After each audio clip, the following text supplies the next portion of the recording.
Fala galera, aqui quem fala é Thiago Dias, esse é mais um vídeo do canal Dedo na Ferida da Dependência. Eu sou especialista em dependência química e hoje no canal a gente vai falar um tema importante sobre as histórias das drogas e também no finalzinho eu vou falar sobre prevenção. E desde já, se já gostou desse assunto, já peço para você deixar o seu like, se inscrever aqui no canal, ative o sininho das notificações para receber sempre os vídeos aí em primeira mão.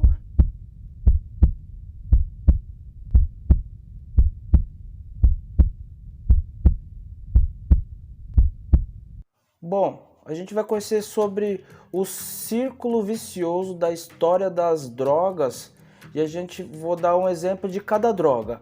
O tabaco é uma droga estimulante do sistema nervoso central, era muito valorizada nas tribos e chegaram os colonizadores que usaram o tabaco e acharam aquilo o máximo, essa droga.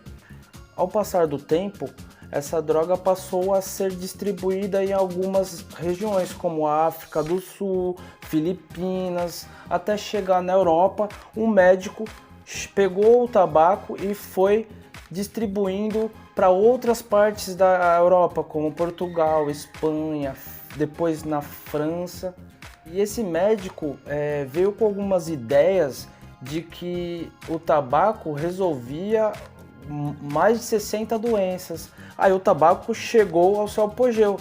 Todo mundo queria usar o tabaco e aí foi prescrito para um monte de coisa, até que chegou um outro médico e disse que apenas 2 gotas da nicotina pura poderia matar o ser humano. E aí veio a proibição do tabaco. Mas aí veio uma proibição muito violenta.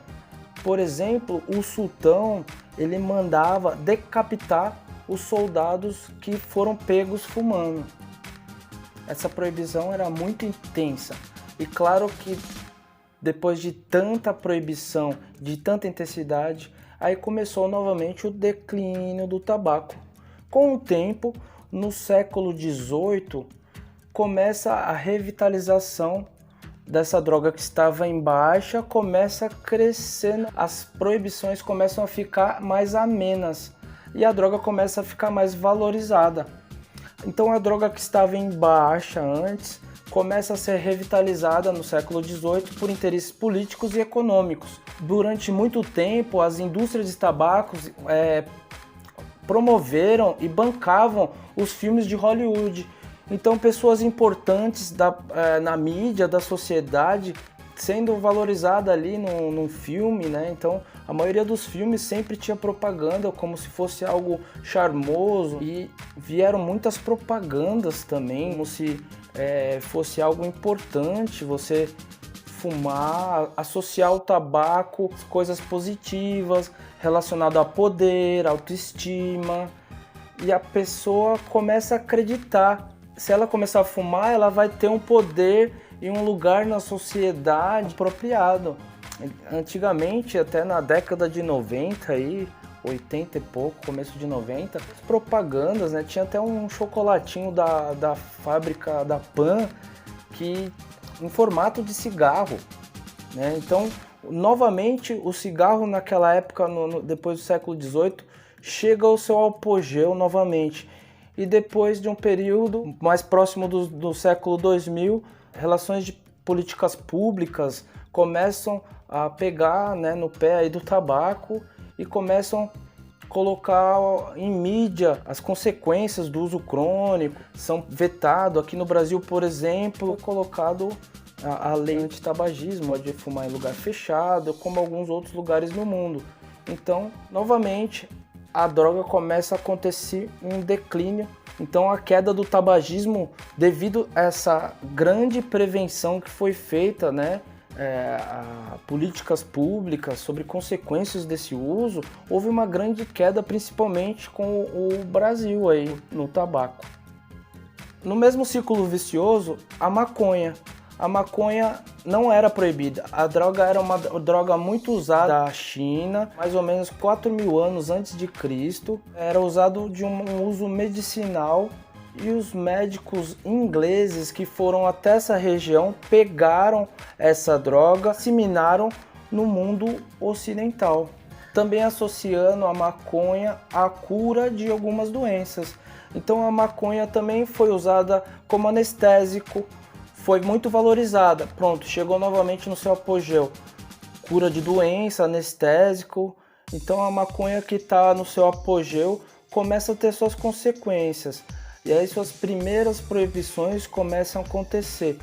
E aí novamente vem o declínio com interesses políticos, econômicos, sociais. Passa a transformar a maconha em algo ruim, como se vê de uma forma negativa. As pessoas que eram vistas que fumavam maconha eram vistas de uma forma pejorativa, de uma forma muito ruim, como se fosse estigmatizadas, uma pessoa marginalizada. E com o tempo, mais ou menos na década de 60, no movimento hippie, essa maconha novamente é revitalizada e ela vem crescendo, no mundo ocidental e valorizando novamente até os dias de hoje.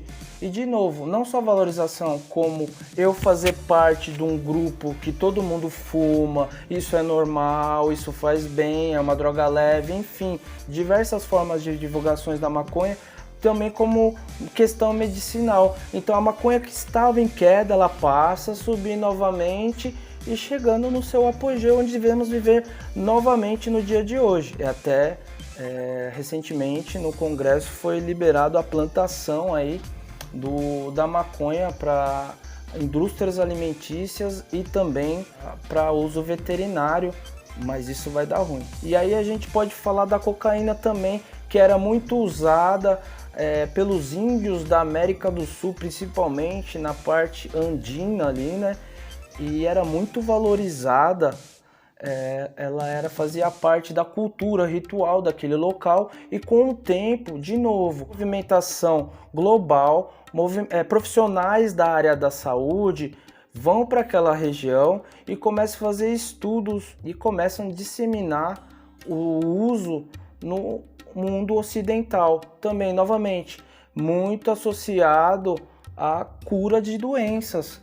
Para vocês terem uma ideia, Freud usou cocaína, usou durante décadas e até prescreveu cocaína como antidepressivo.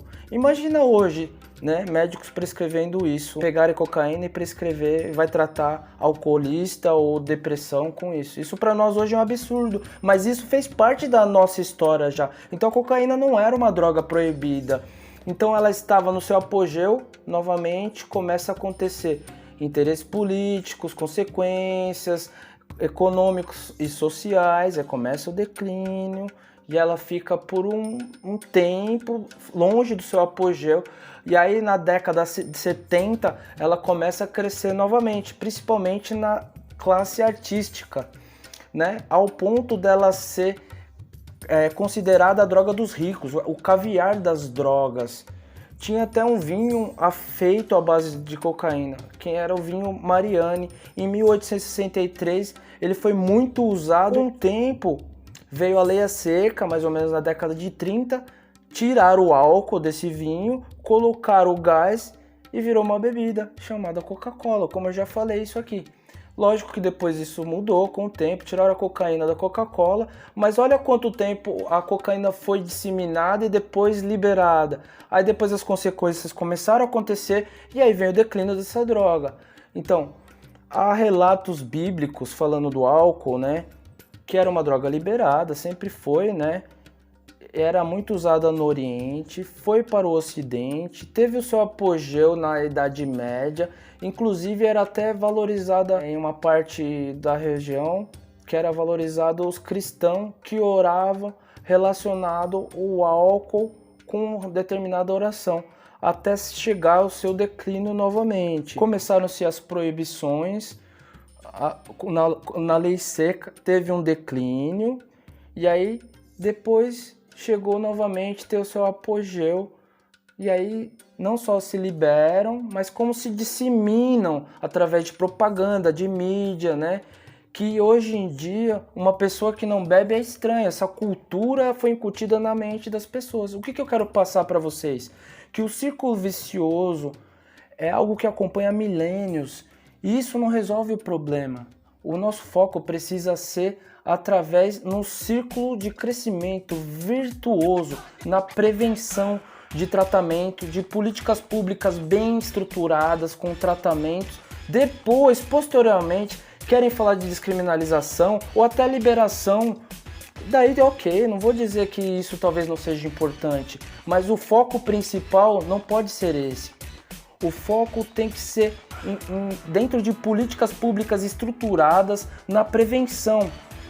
Prevenção que falem dentro de escolas, empresas, comunidades, a mídia. Antigamente tinha as propagandas aí falando das drogas, hoje não se faz mais. Hoje dentro de músicas, videoclipes de funk e outros tipos de música fazem apologia das drogas, incutindo essa ideia na cabeça das crianças.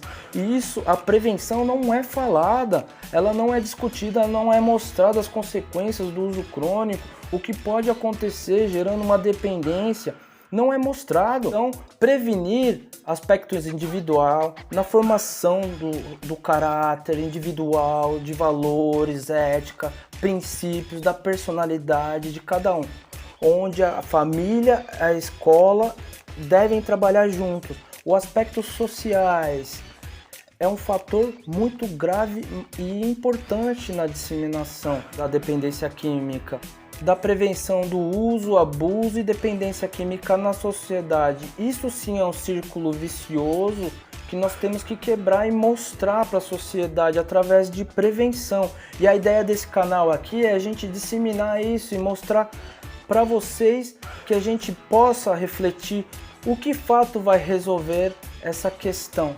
Então contem comigo aqui no canal. Se vocês gostarem, por favor, desse vídeo, dê o seu like, participe, divulguem esse vídeo e conto com você para que você se torne um agente multiplicador dessa mensagem.